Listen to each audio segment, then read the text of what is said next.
Consider it pure joy, my brothers, whenever you face trials of many kinds. What?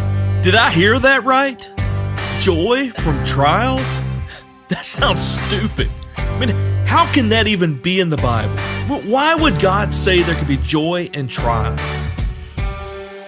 How? How could we ever have joy when facing trials? It's crazy. But the truth of Scripture tells us God accomplishes His will in our lives, and we are blessed to go through trials, through suffering. Yes, suffering. I'm Jake McCandless, and you're listening to Hold On, my podcast where I explore the dynamics of faith in our modern world and encourage you to hold on and keep the faith. This episode concludes our first season, and what a great ride it's been, and thank you for being part of it. And please, if you've enjoyed it, share Hold On to others and connect with us on social media, and get ready for a full next season. This has been a 12-episode journey through the epidemic in America of many leaving the church and the Christian faith. And as I shared in one of those earlier episodes, you can't control someone's story. Stories are wild, and they take you where they want to go. As the host and researcher, yes, I planned the shows. Yes, I had a plan. But the evidence presented in talking with leading authorities on various subjects, whether it was David Sanford about people leaving the faith, or David on restoring individuals to the faith, Timothy and Darcy and Christopher Manti on persecution, or Timothy and Becky Lindsay on spiritual warfare, or Dana and Daniel Secomb on the age to come. A narrative has risen to the surface of God's plan for difficult trials in the life of believers.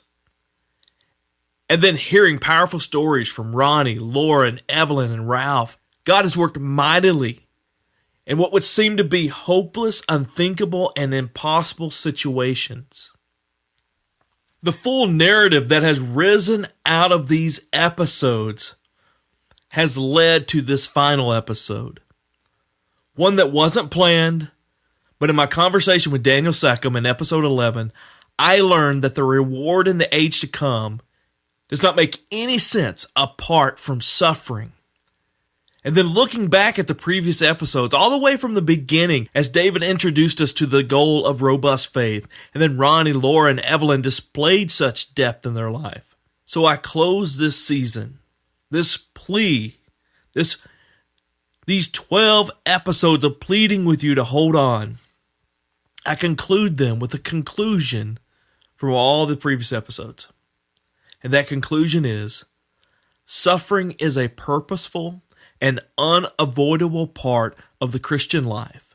And if we let Him, God brings blessings in those sufferings, and He uses them to complete us.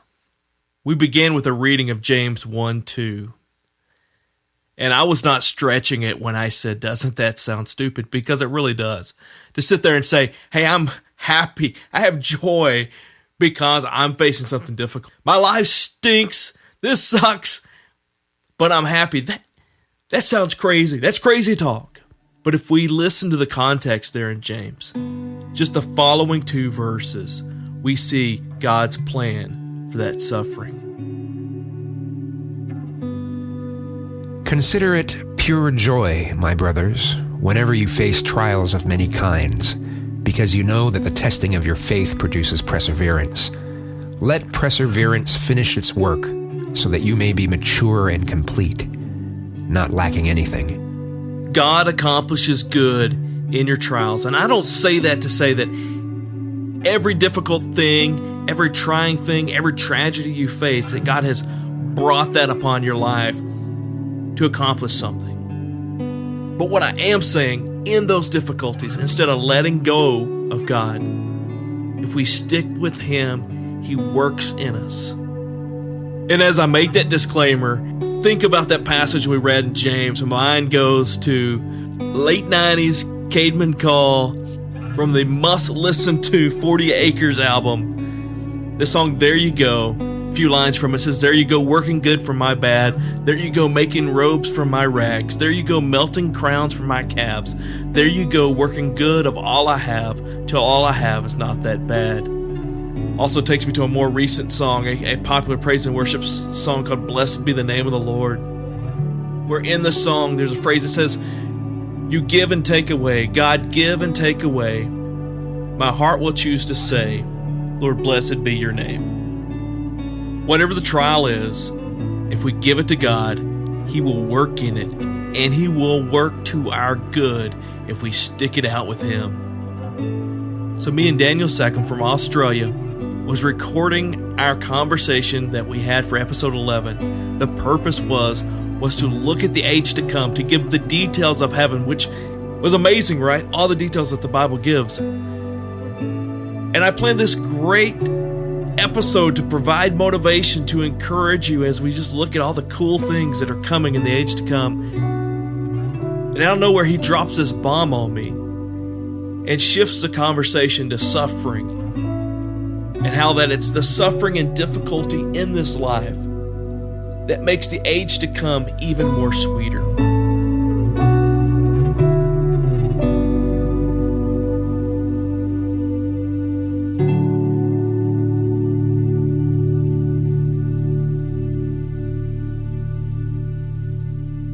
Suffering is an indispensable part of the Christian life.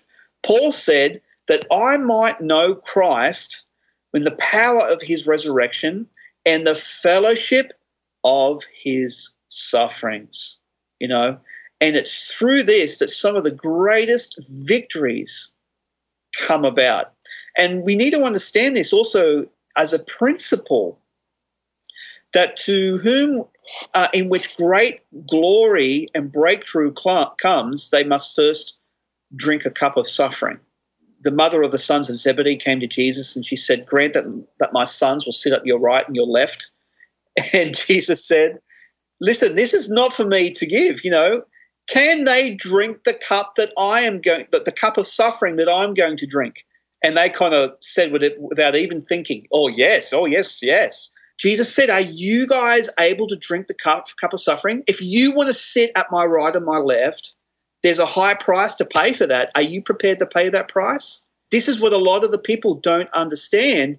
The church is going to go through suffering, Jake. The church is going to suffer, but what's going to happen after that?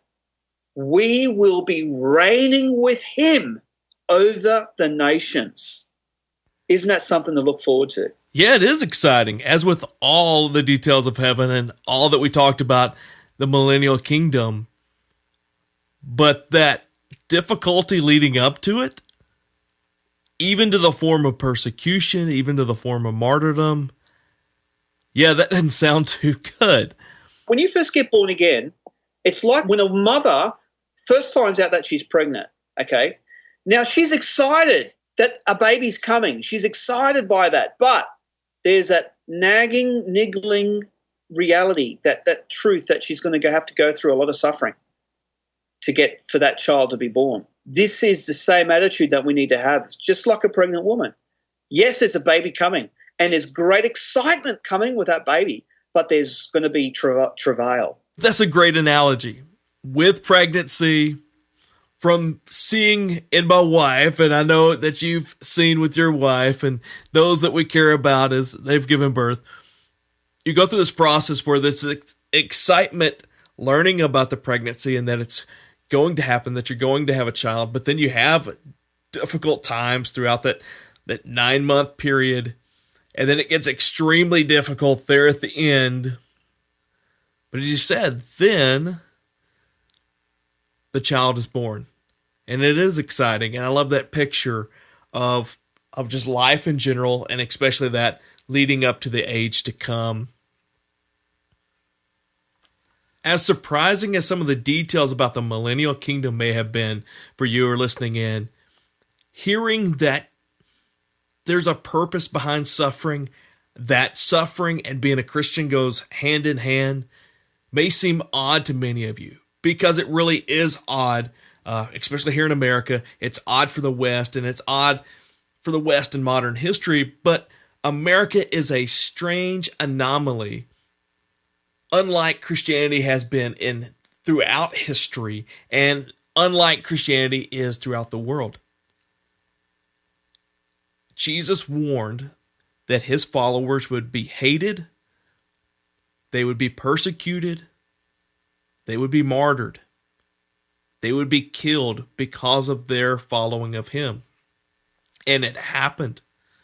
And it happened right off the bat. We begin to see that with Stephen there in the book of Acts, and it continues throughout those first couple of centuries.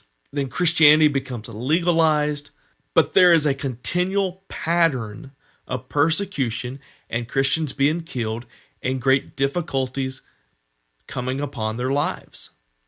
And it's not always just your life on the line or even imprisonment. In many cases, in many cultures, when someone came to Christ, that meant they were booted out of their family. Maybe they lost their job. And because of that, life became difficult. And right now, in the world, as we talked about in our episode on persecution, there's more persecution going on towards Christians in the world today than at any point in history. And here we're in this bubble here in America. Yes, Christianity is being challenged in some ways, but still not to the point that it has been.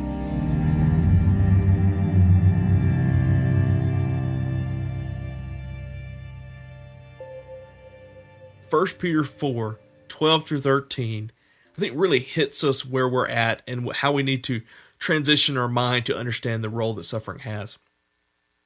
It says, "Dear friends, do not be surprised at this fiery ordeal that has come on you to test you, as though something strange was happening to you.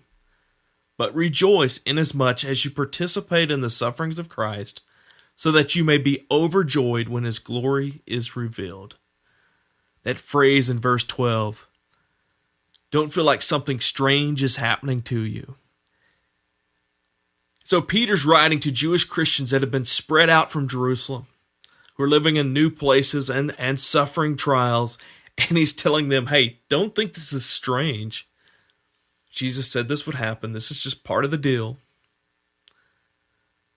Rejoice because God works through this. You know, we never talk about the honor of what it means to wear a martyr's crown. Like, there is so much honor attributed to wearing a martyr's crown. You know, there is so, you know what? You read the book of Hebrews, and I think it's in Hebrews 11, where it talks about there were those who wanted to seek more of a brutal form of execution so that they might achieve a better resurrection. In Hebrews 11, these guys, they wanted to go out oh man, I really hope that I get sawed in half. That'll be really cool because that means I'll get a better resurrection. But this is the truth, you know. Like, suffering does produce a better resurrection in the sense that, there's a lot of honor that is attached to that. I mean, the martyr's crown is one of the greatest honors that any believer could ever have, you know, and that teaching has been lost, you know, and a lot of this whole pre-trib rapture has helped along with that, unfortunately, because we have this escape mentality. We want to get out before it gets too tough, you know. No. You know, the church father Tertullian said that the blood of the martyrs is the seed of the church. The blood of the martyrs is the seed of the church. The church flourishes and grows wherever there is persecution. You know, when you read the 7 letters of Jesus in the book of Revelation, Jesus has the most criticism for the churches that are seen to be so-called successful. They are big churches in big cities, you know. Yeah, these are the churches that Jesus has the most criticism for, but the churches that he has the most admiration for, the least criticism for, is for the churches that suffered, the churches that went through persecution, the smaller churches, the ones that are kind of looked over. These are the ones that Jesus has the most admiration for. That word martyrs come up over and over again, and you may remember it from our episode on persecution. And we think of that and define it as someone who dies for their beliefs. But the actual word means witness. Somehow, in God's master plan, he has gained more glory through his people who have died in his name, who've remained faithful even unto death. So here we are talking about people who've been martyrs throughout history, people who are that today, people whose lives have been marginalized, people who've gone through great tragedy, and they remained faithful. They have held on. You do that. You hold on when something is worthwhile. And I guarantee you, your faith in Christ, the blessings that come with it now, and especially those in eternity, is worth it all. Not to mention how much better they are than the alternative. We are called to hold on, and through holding on, even if we go through the fire, we come out a stronger, more robust faith. Daniel, what kind of advice would you give for someone who is suffering or who is going to face suffering? To keep them in mind that this present world that we're living in is really the testing ground of what is to come. This is just a dress rehearsal. We don't build our own kingdom on this earth. No. This earth is the testing ground. See, the whole purpose of life, this is what we were discussing before, is that God is looking for a people for himself who, despite whatever challenges they face, they still choose him. See, when we are born into this world, Jake, we are all dealt a certain amount of cards. Some are dealt a really good hand. Others have a really difficult hand. It's not the good hand that you want. It's how you work with the difficult hand, okay? Because some of us in life have gone through the absolute, as we say in Australia, the ringer. They've gone through the ringer, okay? They have been chewed up and spat out by the world, okay? But this purpose of this life is all about dealing with these circumstances and remaining faithful to Christ. Because, when we are in glory, we'll be talking about, well, such and such went through this. And we'll be like, no, you went through that? You went through that? My goodness. And then the person who had been dealt with a really good card, or the person that actually had it really easy, they're going to be like, oh man, I wish I had a story like that. Hold on, we're breathing as one. Right now here in America, there's a lot of talk about being born into privilege. One of the best explanations I've seen of this was some youth leader brought up a lot of teenagers out to a field, like a football field, lined them up, and then for each person who was born with a little more privilege, with a little more benefit, he stepped them up, 5 foot, 10 foot, and he kept adding all the different ways people could be, to gain advantage in life. Then he had a race. And of course, those who were given the greatest advantage, who had the most, quote, privilege, they were closer to the prize to begin with. And in this life, we think of success as achieving, winning the race, becoming wealthy, making a lot of money, having a lot of possessions, having a position. And so we think if you're born into a situation that makes that more likely, then you're lucky, that you have the better cards dealt to you. But Jesus said about wealth and success, he said it's easier for a camel to pass through the eye of a needle than for a rich man to accept Christ and enter heaven. And Jesus would also say in the Sermon on the Mount, blessed are those who are poor in spirit. And he flips the tables. So those who are dealt what we would say is a good hand, an easy hand, actually have a harder time coming to God. And those who are dealt what we would say was a difficult hand actually has a quicker and less difficult path to God. We need a change in the way we think.